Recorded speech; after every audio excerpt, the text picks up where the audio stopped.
The transport ship carrying Earth's delegation slowed as it approached the massive station floating in space. Ambassador Minho pressed his hand against the window and looked out at the structure. It was bigger than any city he had ever seen.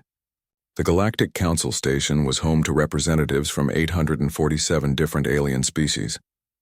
Today, humanity would walk through those doors for the first time as candidates for full membership. Behind Minho stood his 2 diplomatic guards. Jisoo adjusted her dress uniform one more time, making sure everything was perfect. The dark blue fabric fit her athletic frame well, and the golden Earth emblem on her shoulder caught the light. Next to her, Hyun stood quietly with his hands clasped behind his back. He was younger than Jisoo, but carried himself with the same calm confidence. Neither of them carried any weapons. No guns, no knives, no energy shields. Just the uniform and their training. The ship docked with a soft thump. Minho took a deep breath and looked at his guards. "Ready?" he asked. "Yes, Ambassador," they both replied. The airlock door opened with a hiss. On the other side, a tall insect-like creature waited for them. Its body was covered in smooth green chitin, and its 4 eyes studied the humans carefully. This was Ambassador Veltros, one of the oldest diplomats in the council. "Welcome to the council station," Veltros said. Its voice came from a translator device around its neck. "I am here to escort you to the main chamber." "Thank you, Ambassador Veltros," Minho said with a small bow. "We are honored to be here." As they walked through the corridors, Minho noticed other delegations moving about. Each group had guards, and those guards were heavily armed. A group of tall reptilian creatures passed by with guards carrying plasma rifles that glowed with blue energy. Another delegation of floating jellyfish-like beings had guards in full combat armor with energy shields that shimmered in the air. Veltros noticed Minho looking at the armed guards. "You will find that security is taken very seriously here," the insectoid diplomat said. "Many species have old conflicts. Armed guards keep the peace through mutual deterrence." "I understand," Minho replied. They entered a large waiting area outside the main council chamber. Dozens of aliens filled the space, and conversation stopped as the humans entered. All eyes turned toward them. More specifically, all eyes turned toward Jisoo and Hyun. A large avian creature with silver feathers approached them quickly. It wore an official-looking uniform covered in medals and symbols. "I am Security Chief Quellen," it said, its beak clicking with each word. "I need to inspect your delegation before you enter the chamber." "Of course," Minho said. Quellen walked around the 3 humans slowly. Its sharp eyes examined every detail. When it reached Jisoo and Hyun, it stopped and looked confused. "Where are your weapons?" it asked. "They don't carry weapons," Minho answered calmly. The bird creature's feathers ruffled in what might have been surprise or alarm. "That is highly irregular. All diplomatic guards must be properly equipped to protect their ambassadors." "Our guards are properly equipped," Minho said with a slight smile. Quellen looked at the 2 humans again. They stood at attention, looking straight ahead. They appeared professional, but completely unarmed. "I must insist that your guards carry at least sidearms. We can provide weapons if needed." "That won't be necessary," Minho replied. "Our guards require no weapons. They are the weapons." A moment of silence followed this statement. Then laughter erupted from several nearby delegations. A massive reptilian creature with red scales and sharp teeth walked over. Its armor was covered in battle scars, and its guard carried a weapon that looked like it could cut through steel. "Did the human just say his guards are weapons?" the reptile asked, its voice deep and rumbling. "How amusing. Your species looks soft, like prey animals. Do you think you can intimidate anyone with empty hands?" This was Ambassador Kreeth from the Draknor Empire, a species known for their love of combat and military strength. His guard, an even larger Draknor named Vrix, stood behind him with arms crossed. Vrix's muscles were clearly visible under his armor, and his claws looked sharp enough to tear metal. Minho remained calm. "We don't seek to intimidate anyone, Ambassador Kreeth. We come in peace," Kreeth snorted. "The galaxy respects strength, human. You arrive with unarmed guards and speak of peace. This will be entertaining to watch." Other delegations whispered among themselves. Some seemed amused. Others looked confused. A few appeared concerned about the humans' apparent lack of preparation. Quellen clicked its beak nervously. "Ambassador Minho, I really must insist. Council protocol states that all guards must be armed, or you must leave your guards outside the chamber." May I speak with the High Chancellor about this? Mino asked politely. Before Quellen could answer, a deep voice echoed through the waiting area. That will not be necessary. Everyone turned toward the sound. An ancient-looking reptilian creature walked toward them. Its scales were a dark green, and its eyes held the wisdom of many years. This was High Chancellor Morath, the leader of the entire Galactic Council. Every being in the room immediately showed respect in their own species' way. The human guards may remain as they are, Morath said slowly. If Earth's ambassador claims his guards need no weapons, then we shall see if this is truth or foolishness. Let them enter. But High Chancellor, Quellen started to protest. Morath raised one clawed hand for silence. I have made my decision. However, he looked directly at Minho. Your guards will be watched carefully. If there is any hint of danger to this council, they will be removed immediately. Understood, High Chancellor, Minho said with a respectful bow. I assure you my guards are here only to protect me and to show respect to this council. Morath studied the three humans for a long moment. His old eyes seemed to see something others did not. We shall see, he said quietly. Then he turned and walked toward the council chamber doors. The massive doors opened, revealing an enormous circular room. Seats rose up in tiers on all sides, each section designed for different types of alien bodies. In the center was a platform where ambassadors would stand to address the council. As the humans entered, hundreds of alien eyes watched them. Jisoo and Hyun walked on either side of Ambassador Minho, their faces calm and professional. They moved with a fluid grace that some of the more observant aliens noticed. Their steps were precise. Their posture was perfect. And despite carrying no visible weapons, there was something about the way they carried themselves that suggested danger. Ambassador Veltros leaned toward another diplomat. Did you see how they move? It whispered. Like predators, the other diplomat replied quietly. What kind of world did these humans come from? In the viewing gallery above, Security Chief Quellen settled into a perch and activated several monitoring screens. It would watch these human guards very carefully. Something about them made its feathers stand on edge with warning. They looked harmless, but every instinct Quellen had developed over 30 years of security work was screaming that these humans were dangerous. On the chamber floor, Minho stepped up to the central platform. Jisoo and Hyun took positions at the base of the steps, standing perfectly still with their hands clasped in front of them. Around them, the guards of other species watched with a mixture of amusement and curiosity. Many still carried their weapons openly, confident in their firepower. High Chancellor Morath struck a ceremonial gong, and the chamber fell silent. We gather today, Morath announced, to hear Earth's petition for full membership in the Galactic Council. Let the proceedings begin. Ambassador Minho began to speak, but many in the audience were not listening to his words. They were watching his two unarmed guards and wondering what the human ambassador had meant. They are the weapons. What could that possibly mean? They would find out soon enough. 3 days had passed since the humans arrived at the council station. The diplomatic sessions were not going well for many of the older, more established species. Ambassador Minho had presented Earth's proposals for new trade routes, and the council members were impressed. The human suggestions were fair, efficient, and would benefit many smaller species who had been ignored by the major powers. Ambassador Kreeth was not happy about this. The Draknor Empire had controlled most of the trade routes in their sector for 200 years. They charged high fees and gave preferential treatment to their allies. If the human proposals passed, the Draknor would lose significant income and influence. During the morning session, Kreeth had spoken against the human proposals. His arguments were weak and everyone knew it. He talked about security concerns and traditional routes, but it was clear he just wanted to protect Draknor profits. When the vote came, the human proposals passed by a large margin. Kreeth's face had darkened with anger, and he had left the chamber without the customary respectful farewell. Now it was afternoon, and there was a break in the sessions. Many delegates gathered in a large reception hall to eat and discuss the day's events. The hall was beautiful, with windows showing the stars outside and food stations offering cuisine from dozens of different worlds. Yuna, a human scientist who specialized in alien biology, stood near one of the windows. She was part of the Earth delegation and had been helping Ambassador Minho understand the different species better. She held a datapad and was reading through notes about tomorrow's session. Ambassador Veltros approached her with a drink in one of its clawed hands.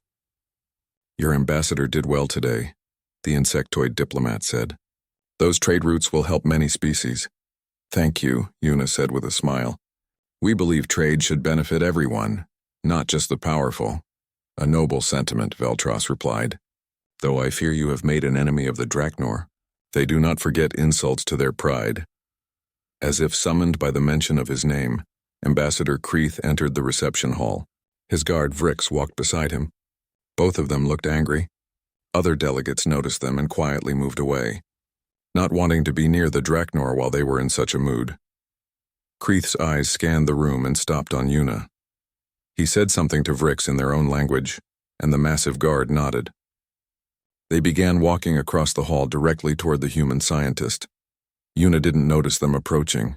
She was still talking with Veltros about biological differences between species. Hyun, however, did notice. He had been standing near the food stations 20 meters away, but his eyes were always watching. That was his job. He began walking casually toward Yuna, his movements smooth and unhurried. Vrix reached Yuna first. The Draknor guard was huge, nearly 3 meters tall with muscles that bulged under his armor. He walked past Yuna quickly and deliberately bumped into her with his shoulder. The impact was hard. Yuna cried out and fell to the floor, her datapad skittering across the polished surface. "Oh," Vrix said, his voice dripping with false concern. "I did not see you there, little human. You are so small and weak, like an insect I might step on." Ambassador Veltros made a hissing sound of disapproval but did not intervene. Confronting a Draknor warrior directly was dangerous, even for a diplomat. Yuna looked up at Vrix from the floor. Her arm hurt from the fall, and she could see the amusement in the guard's eyes. This was no accident. This was a message. A threat. Other delegates had stopped their conversations. Everyone was watching now. Some looked concerned. Others seemed curious about what would happen next. A few of the more aggressive species looked pleased, eager to see the humans put in their place. Hyun arrived and calmly stood between Vrix and Yuna. He was much smaller than the Draknor guard, barely reaching Vrix's chest. His face showed no anger, no fear, just calm professionalism. "Please apologize to Dr. Yuna," Hyun said quietly. His voice was polite and steady. Vrix laughed, a deep sound that rumbled from his chest. "The little human guard wants me to apologize?" He looked around at the other delegates. "Do you all see this? The unarmed human thinks he can make demands of me." "I am not making a demand," Hyun said, still calm. "I am politely asking you to apologize for hurting a member of my delegation." "And if I refuse?" Vrix leaned down, bringing his scarred face close to Hyun's. His breath smelled of meat and chemicals. "What will you do, small human? You have no weapons." "I could tear you apart with my bare claws." Hyun didn't move back. He didn't even blink. "Please apologize," he repeated. Vrix's amusement turned to anger. How dare this tiny creature not show fear? How dare it stand there so calmly? The Draknor warrior decided to teach the humans a lesson. His hand moved toward the plasma pistol on his belt. "Let me show you what happens to insects who challenge the Draknor," he growled. What happened next was so fast that most of the watching delegates didn't understand what they saw. Their eyes couldn't follow the movements properly. Vrix's hand was halfway to his weapon when Hyun moved. The human guard stepped forward, not backward. His left hand shot out and grabbed Vrix's wrist before the Draknor could reach his pistol. At the same time, Hyun's right hand struck a specific point on Vrix's elbow. There was a sharp crack. Vrix roared in pain. His wrist was bent at an impossible angle, held firmly in Hyun's grip. He tried to pull away, but the human's hold was like iron. He tried to strike at Hyun with his other hand, but Hyun moved smoothly to the side. In one fluid motion, the human guard twisted Vrix's broken arm behind his back and swept the Draknor's legs out from under him. The massive warrior crashed to the floor face first.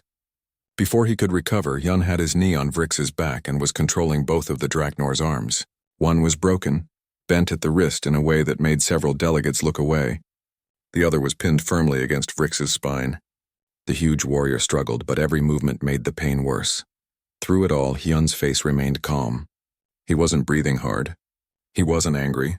He just held Vrix down with perfect control, applying exactly enough pressure to keep the warrior immobilized without causing more damage than necessary. The entire incident had taken less than 3 seconds.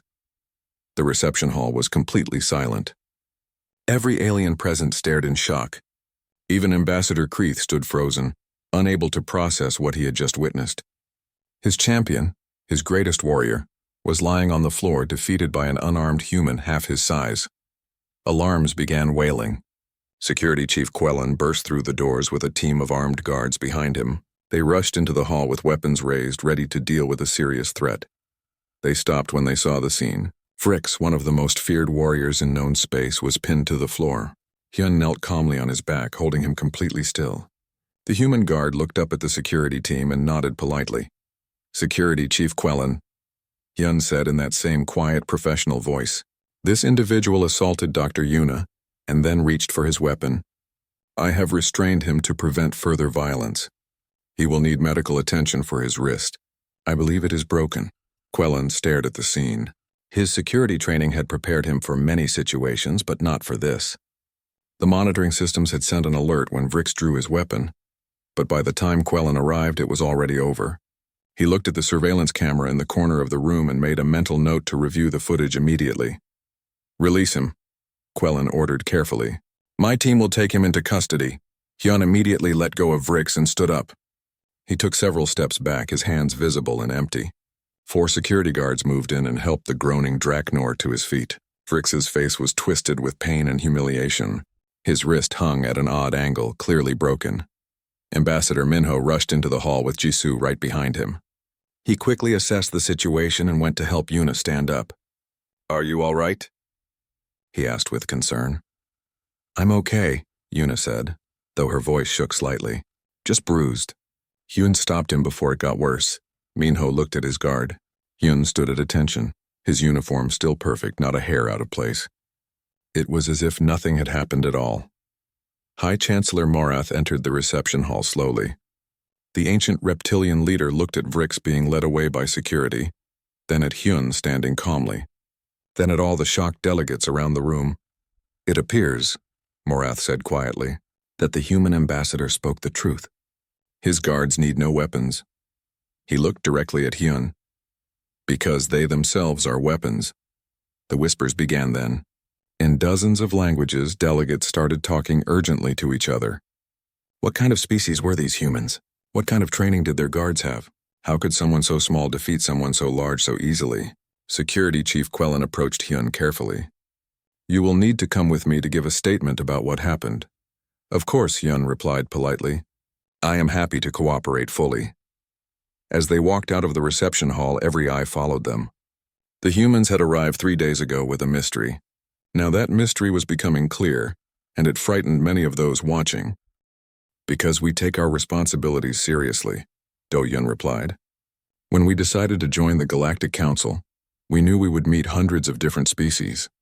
Some would be bigger than us, some would be stronger, some would be faster. We needed to be ready to protect our people without causing unnecessary harm."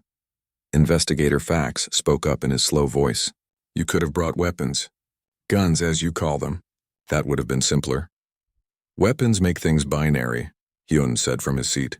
"Either you use them or you don't. Either someone dies or they don't. Without weapons, we have choices. We can talk first. If that fails, we can restrain. If restraint isn't enough, we can disable. We have many levels of response. A gun only has one." Quellen thought about this. It made sense in a disturbing way. The humans had made themselves into living weapons so they wouldn't need to carry actual weapons. They had given themselves options. "How many humans can fight like Hyun?" Dr. Saris asked. Do-Yun smiled slightly. "All human diplomatic guards can do what Hyun did. That's why they're diplomatic guards. But Hyun is not even the best. We have instructors who are far more skilled." The room fell silent as everyone processed this information. Quellen realized that the council had made assumptions about humanity based on how they looked.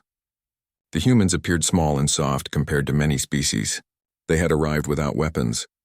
They had seemed peaceful and gentle. But underneath that gentle appearance was something much more dangerous. A species that had climbed to the top of a death world's food chain. A species that had spent millennia perfecting the art of combat. A species that had studied every council member carefully before ever making contact.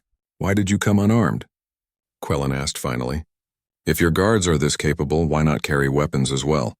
You would be unstoppable. Do-hyun met the security chief's eyes. Because we wanted to send a message. We wanted to show the council that we choose peace. Yes, we can fight. Yes, we are dangerous. But we are dangerous enough without weapons. Choosing to come unarmed shows that we can be trusted. We have the power to cause harm, but we choose not to use it unless absolutely necessary. Quellen sat back on his perch. His mind was working through all the implications. The humans were clever. Very clever. They had shown strength through restraint. They had proven their capabilities while also proving their control. What happens now? Fax asked.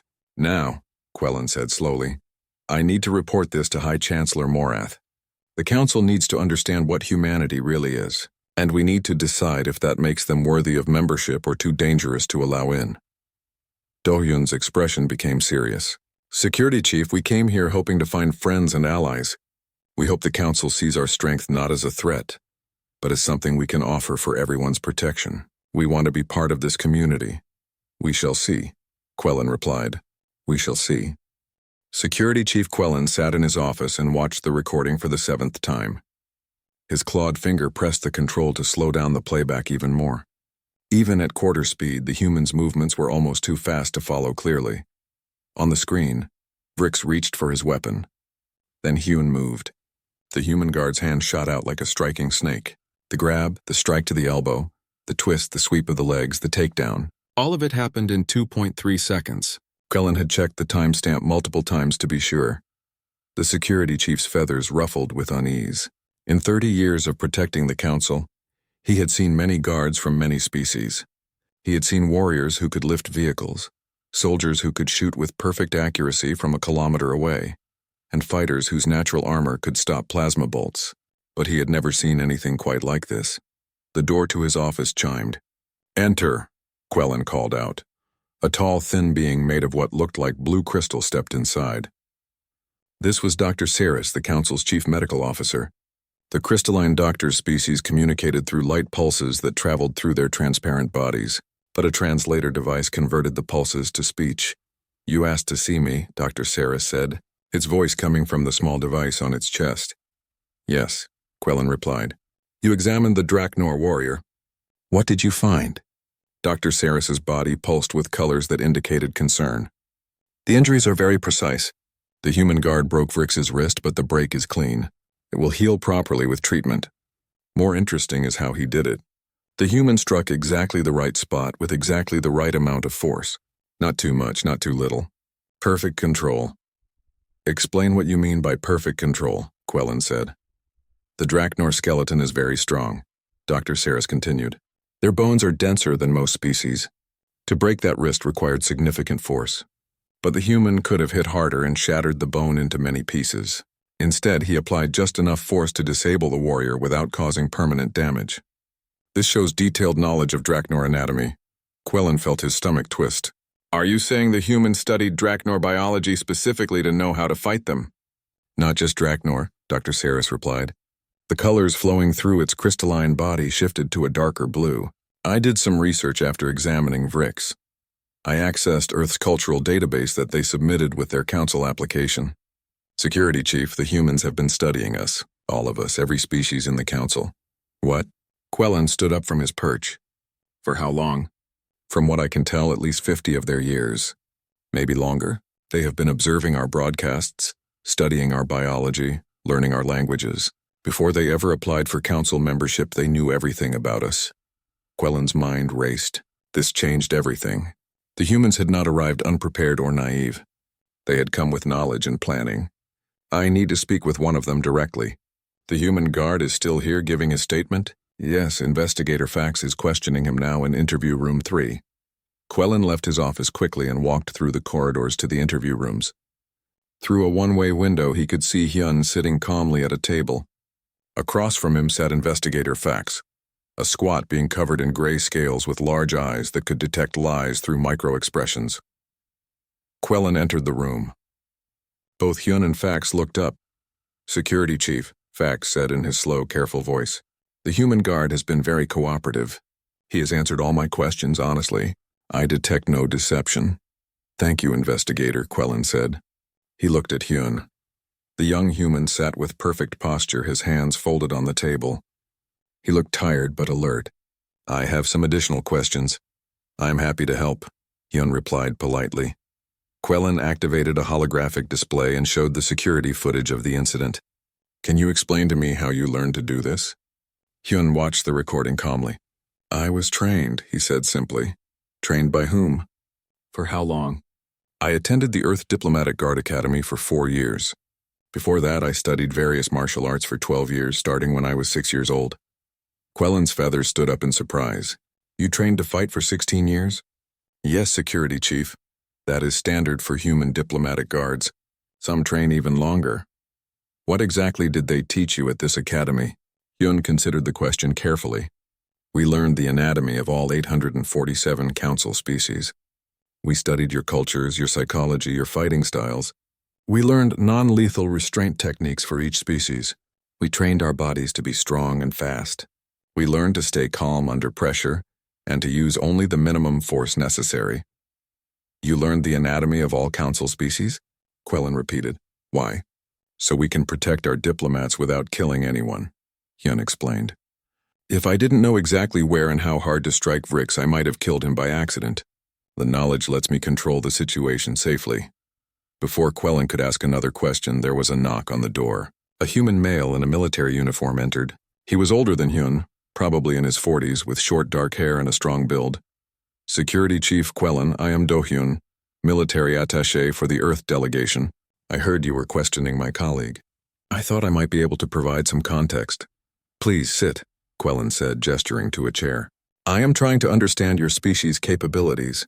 What you call a diplomatic guard seems to be much more than a simple bodyguard." Do-hyun sat down and looked at Quellen directly. "Security Chief, may I speak frankly?" "Please do." "Earth is what you would classify as a death world," Do-hyun began. "Our gravity is 1.3 times what the Council considers standard. Our weather is violent and unpredictable. We have predators that can kill with claws and teeth. We have diseases and parasites. For millions of years, everything on our planet was trying to kill us or eat us. Many species come from difficult worlds," Quellen said. "Perhaps," Do-hyun continued, "but humans evolved specifically to survive these conditions. Our bones are dense and strong to handle the gravity. Our muscles are powerful. Our reaction time is very fast because slow animals died. We can run for hours without stopping because we hunted by chasing prey until it collapsed from exhaustion. We can see well in many light conditions. We can heal from terrible injuries and keep fighting." Dr. Saris, who had followed Quellen into the room, pulsed with interest. "And your mental capabilities?" "We are endurance predators," Do-hyun said. "We evolved to track, to plan, to work in groups. We have imagination and creativity. But we also have something else. Something that makes us dangerous." "What is that?" Quellen asked quietly. "Humans have been fighting each other for our entire history. Wars, conflicts, combat. We have developed thousands of different fighting systems over thousands of years. Boxing, wrestling, sword fighting, archery, staff combat, knife fighting, empty hand techniques. Different human cultures each created their own methods. Then we shared them with each other and improved them." Do-hyun stood and walked to the holographic display. He pointed at Hyun in the frozen image. "Every human diplomatic guard has studied dozens of these martial arts. They learned striking, grappling, joint locks, pressure points. They learned to fight armed opponents while unarmed. They learned to control their fear and their anger. They spend years, sometimes decades, preparing for situations exactly like what happened today." "Why?" Quellen asked. "Why so much training just to be a guard?" The emergency session was called the next morning. High Chancellor Morath struck the ceremonial gong 3 times, the signal for an urgent council gathering. Within an hour, every delegation was seated in the great chamber. The mood was tense. News of what happened in the reception hall had spread quickly through the station. Ambassador Minho stood in the central platform with Jisoo and Hyun on either side. He could feel hundreds of eyes watching them. Some of those eyes showed fear. Others showed anger. A few showed curiosity or respect. High Chancellor Morath rose from his seat. His ancient voice echoed through the chamber. "We are here to discuss a matter of security and protocol.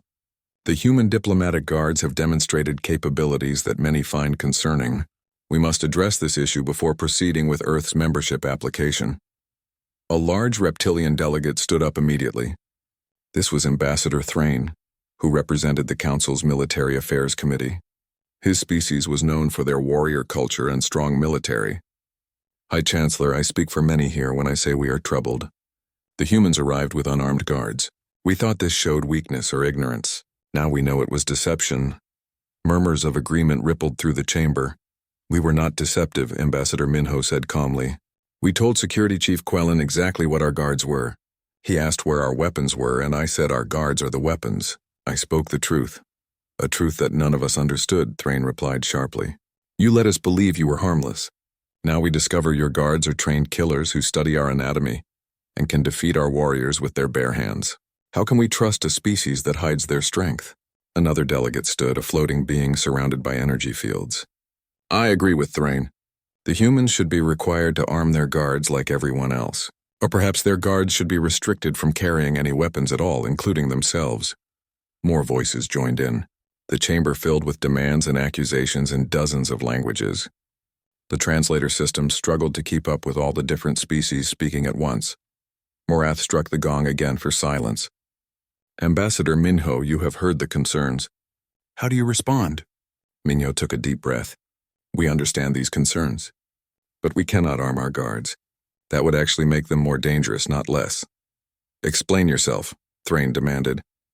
A weapon has one purpose, Minho said, his voice carrying clearly through the chamber. To harm or kill. When someone carries a weapon, every conflict risks becoming lethal. Our guards being unarmed means they have many choices in how to respond to threats. They can talk first. They can warn. They can restrain without injury. They can disable if needed. They choose the level of force based on the situation. Words, another delegate called out. How do we know your guards have this control you claim? We can demonstrate, Minho replied. The chamber went quiet. Everyone stared at the human ambassador. Morath leaned forward in his seat. You wish to give a demonstration of your guards' abilities. Yes, High Chancellor. Let us prove that our guards can protect without killing. That they have the restraint and control we claim. Thrain's eyes gleamed. I accept this proposal. Let the humans prove their guards are not a threat. Let them face trained warriors in a controlled test. Morath considered this carefully. Very well. We will arrange a demonstration, but it must be done properly with rules and safety measures. I agree, Minho said. But I request permission to bring in our senior guard instructor for this demonstration. She is more experienced than my current guards. Granted. We will hold the demonstration tomorrow in the training arena. The council will witness and judge. The session ended and the delegates filed out talking excitedly among themselves. Some thought the humans were fools for agreeing to this. Others were eager to see what would happen. A few wondered if they had underestimated humanity even more than they realized. The next day, the training arena was packed. Hundreds of delegates filled the viewing seats. Security Chief Quellen had set up cameras to record everything from multiple angles. In the center of the arena stood a clear space marked with boundaries. Ambassador Minho entered with his delegation. Behind him walked a woman in her 40s with short dark hair and a calm, confident expression. This was Sora, the senior instructor for Earth's Diplomatic Guard Academy. She wore a simple black uniform with no armor, no padding, nothing but cloth. She bowed respectfully to the watching council. Thrain stood in the viewing area with 3 volunteers beside him. I have selected 3 guards from different species to participate in this test. They represent different fighting styles and physical capabilities. Each one is armed with standard council equipment. Is this acceptable? Yes, Minho replied. And your guard will face them unarmed? Correct. Thrain smiled, showing sharp teeth. Then let us begin. The 3 volunteer guards entered the arena. The first was a tall insectoid similar to Ambassador Veltros, with 4 arms and quick movements. The second was a heavily muscled being made of what looked like living stone, slow but incredibly strong. The third was a slender reptilian with a long tail and sharp claws. All 3 carried stun weapons that could paralyze without permanent harm. Sora stood in the center and bowed to each of them. They took positions around her in a triangle formation. Smart tactics. They would attack from different angles. High Chancellor Morath's voice boomed through the arena. The test will end when all 3 guards are disarmed and restrained, or when the human guard surrenders or is disabled. Begin. The 3 guards moved immediately. The insectoid was fastest, rushing forward with two of its arms reaching for Sora while the other two aimed a stun weapon. The stone being advanced more slowly but blocked one escape route. The reptilian circled to attack from behind. Sora moved. She didn't run away. She ran toward the insectoid guard, closing the distance before it expected. Her hand struck the stun weapon, knocking it aside. Then she grabbed two of the insectoid's arms and used its own momentum to spin it around. The confused guard crashed into the stone being and both stumbled. The reptilian guard fired its stun weapon from behind. Sora had already moved. She rolled to the side, came up next to the reptilian, and her hand struck twice. Once at the weapon, sending it flying. Once at a nerve cluster in the reptilian's neck that made its whole body go limp. It collapsed to the ground, conscious but unable to move. 4 seconds had passed. The insectoid recovered and charged again, all 4 arms reaching. Sora stepped into its attack range, grabbed one arm, and twisted. The insectoid flipped through the air and landed hard on its back.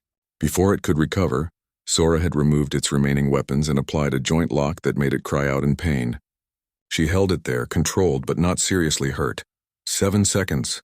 The stone being finally reached her. It was strong and tough, but also slow. Sora studied it for a brief moment, then moved. She couldn't hurt it with strikes. Its body was too hard. Instead, she swept at its legs. The heavy guard toppled like a falling tree. When it tried to get up, Sora was already there, removing its weapons and using its own weight against it. She pinned one of its arms in a position where it couldn't generate leverage to rise. 10 seconds total. Sora stood up and bowed to the 3 guards. "Thank you for participating," she said respectfully. Then she helped each of them up, checking to make sure none were seriously injured. The arena was completely silent. Every delegate sat frozen in shock. The 3 guards had been armed, trained, and working together. They had been defeated in 10 seconds by one unarmed human who moved like water flowing around obstacles. Sora walked to the center of the arena and addressed the council directly. "I want to explain what you just saw. I studied each opponent before we began. I knew their anatomy, their fighting style, their strengths and weaknesses. When the match started, I had already planned my approach." She gestured to the reptilian guard who was now recovering. "I struck a specific nerve cluster that causes temporary paralysis but no lasting harm. This requires exact knowledge of where that cluster is located. If I had carried a weapon, I might have killed instead of disabled." She pointed to the insectoid. "I used joint locks designed for species with multiple limbs. The pain stops them from fighting but causes no permanent damage. Again, this requires detailed anatomical knowledge." Finally, she indicated the stone being. "I couldn't hurt this guard with strikes, so I used technique instead. I made it fall and controlled it without injury. A weapon would have been useless against its natural armor. My training was more effective." Sora looked around at all the watching delegates. "This is why we don't carry weapons. Weapons make us choose between killing and not killing. Without weapons, we have a dozen choices. We can talk, warn, intimidate, restrain, disable, or in extreme cases, kill. But killing is our last option, not our first." Ambassador Thrain stood slowly. His earlier confidence was gone. "I have seen many warriors in my life. I have never seen control like this. The human guard defeated 3 armed opponents without seriously hurting any of them. She could have killed them easily but chose not to." Morath nodded slowly. "The demonstration has shown us something important. The humans did not come here weak. They came here strong but choosing to appear weak. They are dangerous enough to fight without weapons and wise enough to know when not to fight at all." An ancient delegate with long silver tentacles spoke up. Its voice was soft, but everyone listened. This was Councillor Mirith, who had served on the council for over 300 years. "I have been thinking about this situation. Most aggressive species come to the council with military might displayed openly. They arrive with warships and weapons, forcing us to accept them. The humans did the opposite. They arrived with open hands and unarmed guards. This shows wisdom." Mirith continued. "A truly dangerous species does not need to show weapons. They are confident enough in their abilities to appear peaceful. The humans chose to come as diplomats, not conquerors. This choice tells me more about their character than any weapons could." Murmurs of agreement began spreading through the chamber. Many delegates who had been angry or afraid were now reconsidering. Ambassador Mino stepped forward. "Members of the council, we came here seeking partnership, not dominance. Yes, we are capable of violence. Our history is full of war and conflict, but we have learned from that history. We have grown beyond using violence as our first solution. We hope to learn from you and share what we know. Our unarmed guards are a symbol of our commitment to peace. High Chancellor Morath stood. The demonstration has answered our questions. The human guards have shown both capability and restraint. They have proven they can protect without unnecessarily harming others. This shows a maturity that many species take centuries to develop. He looked around the chamber. We will vote on Earth's full membership tomorrow. Until then, the human guards may continue as they are, unarmed but clearly not defenseless. As the delegates filed out, many approached the humans to speak with them. Some wanted to apologize for doubting them. Others asked questions about human training methods. A few even asked if humans might be willing to teach their restraint techniques to other species guards. Jisoo leaned close to Hyun and whispered, "Do you think they'll accept us now?" Hyun watched the delegates talking excitedly among themselves. "I think we just showed them that strength and peace can exist together. Whether that's enough, we'll find out tomorrow." Sora joined them and Ambassador Minho smiled at his guards. "You all did well. Now we wait." The morning of the final vote arrived. Ambassador Minho stood in his quarters looking out at the stars. He had barely slept. Everything humanity had worked toward for the past 50 years came down to today. Either Earth would join the Galactic Council as a full member, or they would be rejected and humanity would remain isolated in their small corner of space. Jisoo knocked softly on the door. "Ambassador, it's time." Minho turned and nodded. He straightened his uniform and walked out to meet his team. Jisoo and Hyun stood waiting in their dress uniforms, looking professional and calm. Yuna was there too, along with several other members of the Earth delegation. Do-hyun gave Minho an encouraging nod. They walked through the corridors of the council station one last time as candidates. By the end of today, they would either be members or they would be packing to leave. Other delegates they passed wished them luck. Even Ambassador Veltros stopped to speak with them. "Whatever happens today," the insectoid diplomat said, "you have changed how the council thinks. That is an achievement in itself." "Thank you," Minho replied. "Your friendship has meant a lot to us." The great chamber was already full when they arrived. Every seat was occupied. Minho noticed that many more delegates had come than usual. News of the human demonstration had spread throughout the station, and everyone wanted to be present for this historic vote. High Chancellor Morath called the chamber to order. His ancient eyes surveyed the room before speaking. "Today we vote on Earth's application for full membership in the Galactic Council. But before we vote, I wish to share something I have learned." The chamber fell silent. Morath rarely spoke at length, so when he did, everyone listened carefully. "I have reviewed Earth's history," Morath continued. "I have studied their past, their wars, their conflicts. Humans have fought each other for their entire existence. They have developed weapons that could destroy their own planet. They have killed millions of their own kind in terrible wars." Minho felt his heart sink. This did not sound like it was going in a positive direction. "When I first learned this," Morath said, "I was concerned. A violent species with advanced technology is dangerous. But then I learned something else. I learned that humans stopped. They looked at what they had become and they chose to change." The ancient chancellor gestured toward the human delegation. "Humans created organizations to prevent war. They built systems for peaceful conflict resolution. They decided that their capacity for violence should be controlled, not celebrated. And when they reached out to the stars, they chose to come as diplomats, not conquerors." Morath's voice grew stronger. "Do you know how rare this is? Most species come to us after they have conquered their neighbors. They arrive with military power and demand recognition. The humans did the opposite. They observed us for decades. They learned our languages, studied our cultures, understood our biology, and when they finally came to us, they came unarmed." The Chancellor looked directly at Jisoo and Hyun. "Their guards carry no weapons not because they are weak, but because they are strong enough to choose peace. They have made themselves into protectors who can defend without killing. This is wisdom." Ambassador Thrain stood up. "High Chancellor, may I speak?" "You may." The large reptilian walked to the center of the floor. He looked at the human delegation and his expression was respectful. "I was one of the humans' harshest critics. I thought they were naive or deceptive. I was wrong. After seeing their demonstration, I understand what they truly are. They are a warrior species that has learned to be more than just warriors." Thrain addressed the entire chamber. "My own species values strength above all else. We carry weapons with pride. But watching that human guard defeat 3 armed opponents with just knowledge and skill, I realized something. True strength is not in the weapons you carry. It is in knowing when not to use the weapons you have. He turned back to Minho. Ambassador, I vote yes for Earth's membership.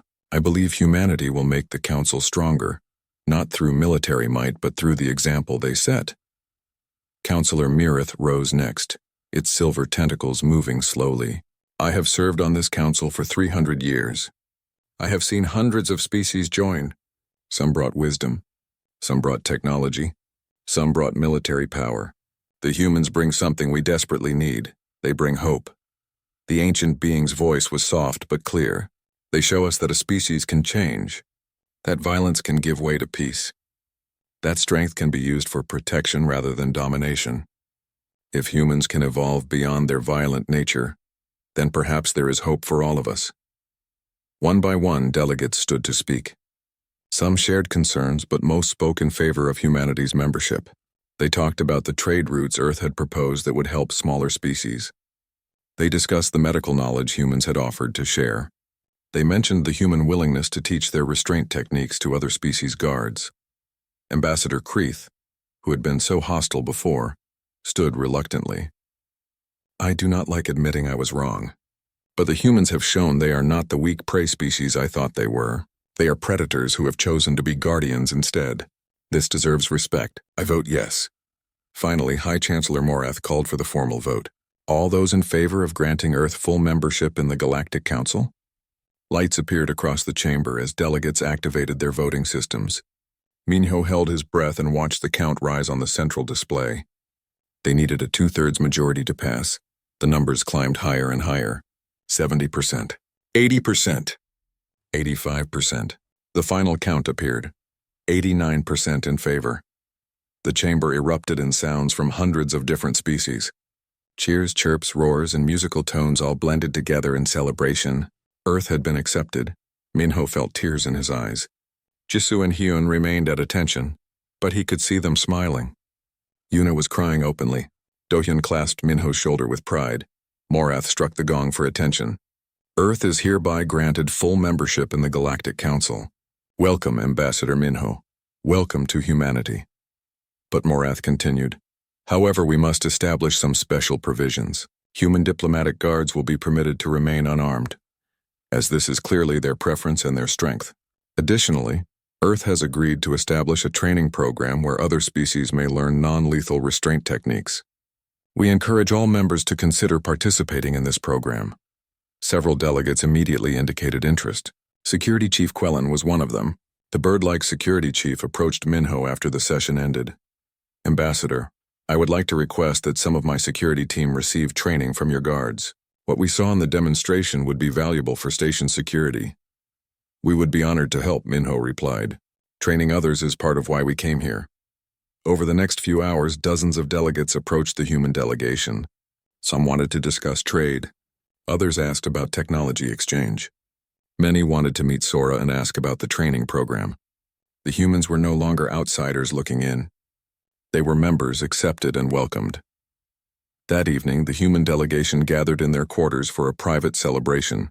Someone had found actual champagne, a gift from Ambassador Veltros, who had learned about human customs.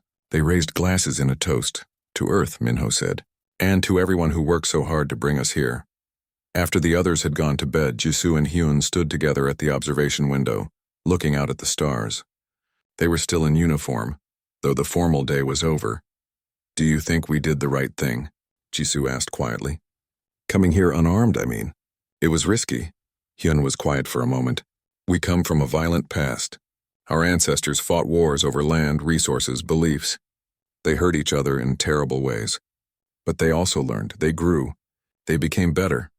And now we represent that change, Jisoo said. Yes. We could have come here with weapons and military power. We could have demanded membership through strength. But that's the old way. The way humanity used to be. We wanted to show them who we are now. Jisoo smiled. Dangerous enough to protect ourselves, but wise enough to choose peace first. Exactly, Hyun replied. Being unarmed doesn't make us weak. It makes us responsible. Every time we choose not to carry a weapon, we're choosing to be better than we were. The next morning, Ambassador Minho gave his first official address as a full council member. He stood in the great chamber with Jisoo and Hyun at his side, and he spoke from his heart. Members of the council, we come to you with open hands and peaceful intentions. We came unarmed because we seek partners, not subjects. Our history is full of violence, but our future is full of hope. We are strong, yes. We are capable of terrible things if we choose to be, but we choose not to be. He gestured to his guards. Our strength is in this choice. The choice to protect rather than attack. The choice to restrain rather than kill. The choice to learn from others rather than dominate them. We hope to learn as much from you as we can share with you. Minho looked around the chamber at the hundreds of different species, all so different from each other and from humans. We believe that the greatest strength is knowing when not to use your power. We came unarmed because we are confident enough in our abilities that we don't need weapons to prove our worth. We let our actions speak for us. The chamber filled with approval in many forms. Applause, wing beats, resonant hums, and bioluminescent flashes. The council was welcoming humanity, not despite their capacity for violence, but because they had learned to control it. As Minho finished his speech and returned to his seat, he looked at Jisoo and Hyun standing at attention beside him. Their uniforms were crisp, their posture perfect, their hands empty of weapons. They represented everything humanity hoped to be. Strong enough to defend themselves, wise enough to choose peace, and brave enough to show vulnerability by arriving unarmed. The galaxy had finally learned why human diplomatic guards bore no weapons. It was not weakness. It was not arrogance. It was a choice that said more about humanity's character than any weapon ever could. They were the weapons. But more importantly, they were guardians who knew when not to fight, and that made all the difference.